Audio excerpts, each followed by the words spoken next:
Assalamualaikum warahmatullahi wabarakatuh. Jadi sekian lama, dah lama tak live. Jadi malam ni saja nak live, nak sembang-sembang dengan tuan-tuan mengenai copywriting. Jadi kalau tuan-tuan nak tanya tentang copywriting ataupun sistem ejen, boleh tanyalah dekat ruangan komen nanti. Tapi okeylah, ada penonton pertama.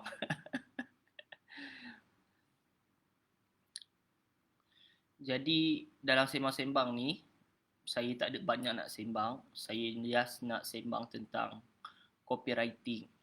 Jadi bagi tuan-tuan yang buat copywriting ni, memang pertama sekali selepas saya tulis copywriting ini, memang kenal pelanggan ini adalah satu faktor penentu. Maksud kenal pelanggan ini bukan sekadar untuk kita nak kenal. Maksudnya macam mana kita nak kenal bukan dari sekadar kita nak kenal kepada apa ketakutan mereka, apa impian mereka, tetapi lebih kepada apa yang mereka mahukan. Satu kenyataan ataupun satu perkara yang anda boleh masukkan dalam checklist adalah apa yang pelanggan nak baca.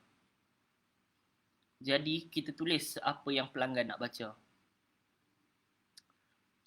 Semua ini kita kena bermula dengan kenal pelanggan. Tak dinafikan untuk kenal pelanggan ini, tuan-tuan boleh bermula dengan kumpul balik semua database.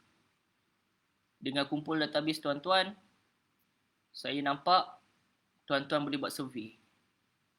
Database ini termasuklah dengan SMS, email, ataupun tuan-tuan mungkin membina tribe di channel Telegram ataupun grup sama ada WhatsApp ataupun Telegram lah.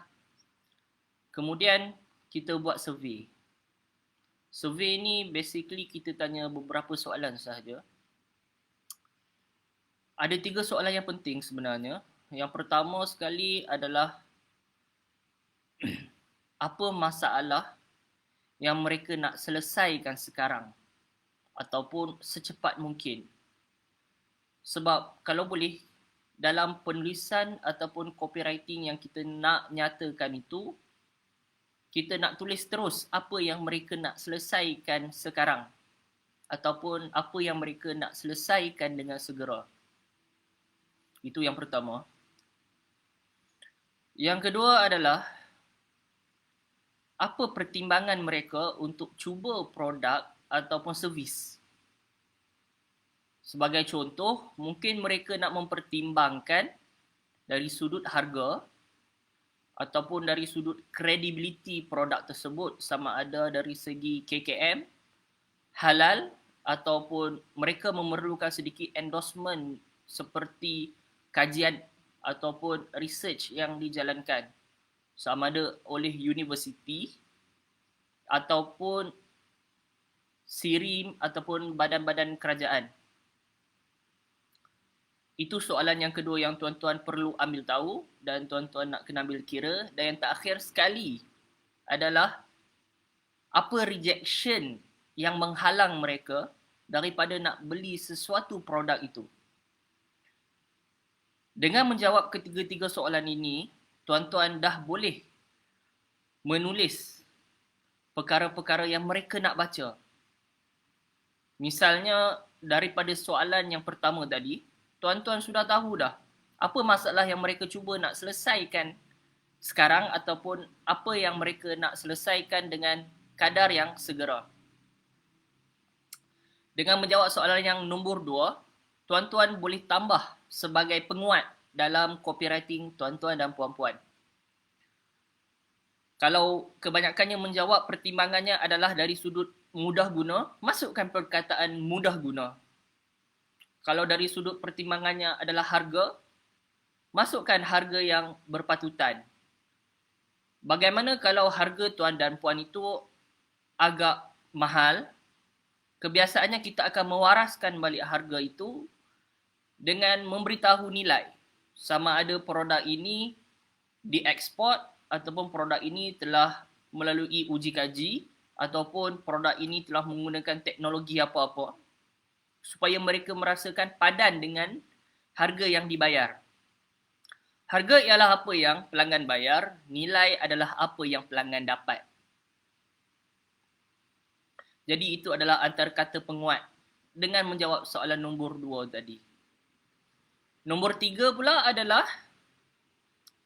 yang saya katakan apa yang buat mereka reject ataupun rejection point mereka. Sebagai contoh, mereka tak nak beli sebab apa? Susah. Sebab apa? Sebab jauh. Jadi kita perlu menulis counter rejection dalam produk kita. Kebanyakannya takut tak berkesan. Itu antara setakat yang survey yang saya buat.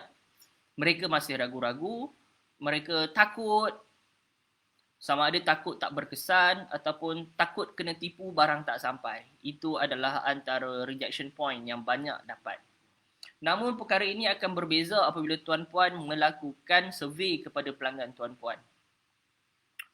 Jadi topik utama pada malam ini yang disertai oleh 4 orang mata memandang, saya ucapkan terima kasih.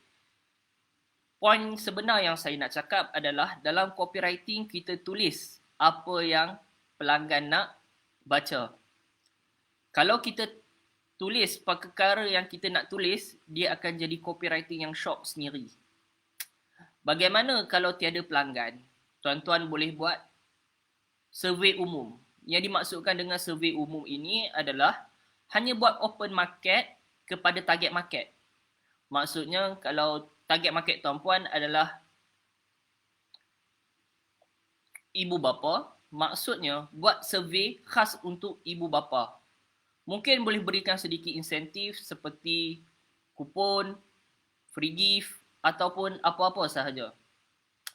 Jadi saya harap perkongsian saya tadi dapat memberi idea kepada tuan-puan bagaimana nak tulis copywriting yang pelanggan nak baca. Bukannya shop sendiri. Terima kasih Puan Farah. Malam ini kita tak ada topik yang spesifik. Cuma tadi waktu buat live tak ada yang masuk. Saya main sebut je lah. Sebab basically kalau boleh, kalau ada soalan mengenai copywriting boleh tanya terus. Saya akan jawab. Mana yang saya tahu, mana yang saya tak tahu, saya tak jawab lah. Kalau nak tanya mengenai sistem agent pun boleh juga tanya dekat komen.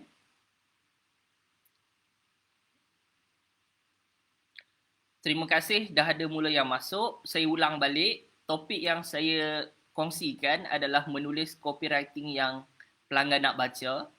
Secara asasnya ada 3 soalan yang kita boleh tanya kepada pelanggan kita. Sebab apabila kita nak tulis copywriting yang pelanggan nak baca, kita mestilah tahu apa yang pelanggan nak baca.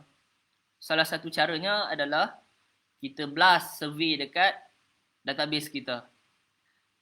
3 soalan yang paling asas. Yang pertama adalah apa masalah yang mereka nak selesaikan dengan segera ataupun sekarang. Dari situ kita boleh tulis copywriting yang orang memang akan baca. Sebab inilah masalah yang mereka nak selesaikan dengan cepat. Yang kedua adalah apa pertimbangan mereka apabila membeli sesuatu produk ataupun mencuba servis. Yang ketiga adalah rejection point mereka. Apa yang buat mereka tolak sesuatu produk ataupun servis itu daripada mereka cuba untuk selesaikan masalah mereka. Jawapan daripada soalan-soalan ini tuan-tuan boleh susun. Susun yang macam mana? Contoh kalau dapat 5 point, kita asingkan. Buat 5 kempen copywriting yang berbeza. Lancarkan iklan. Daripada situ kita boleh tengok antara 5 mana point yang betul-betul hit kita punya target market. Kalau tiada database, masih baru mula, kita blast servis secara umum, kita boleh buat kontes, jawab dan menang, berikan sedikit insentif seperti hadiah, gift ataupun kupon, supaya boleh menjadi push factor untuk orang jawab. Sebab untuk jawab survey ini pun orang perlukan reason. Mungkin tuan-tuan boleh bagi produk tuan-tuan secara percuma sebagai hadiah. syarat yang boleh diletakkan adalah jawab dengan detail. Lagi detail anda jawab, lagi besar peluang untuk anda menang. Sebab kita tak nak yang akan jawab nanti main-main. Hanya for the sake of nak dapatkan perkara tu. Jadi kita nyatakan tulis dengan detail. Sebab lagi detail mereka tulis, lagi banyak point kita boleh dapat. Okey tuan-tuan. Ada soalan? Sudah 10 minit saya ke udara.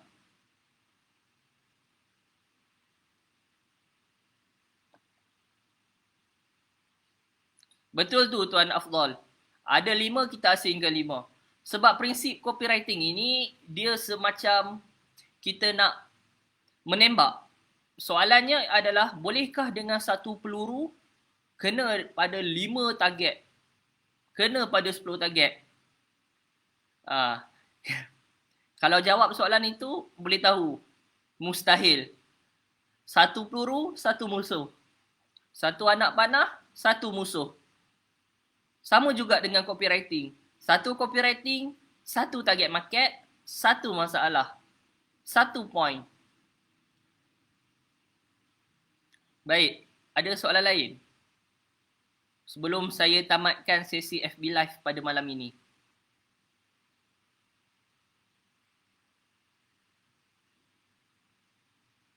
Baik, kalau tiada, saya sudahi live pada malam ini dengan terima kasih banyak-banyak. Assalamualaikum.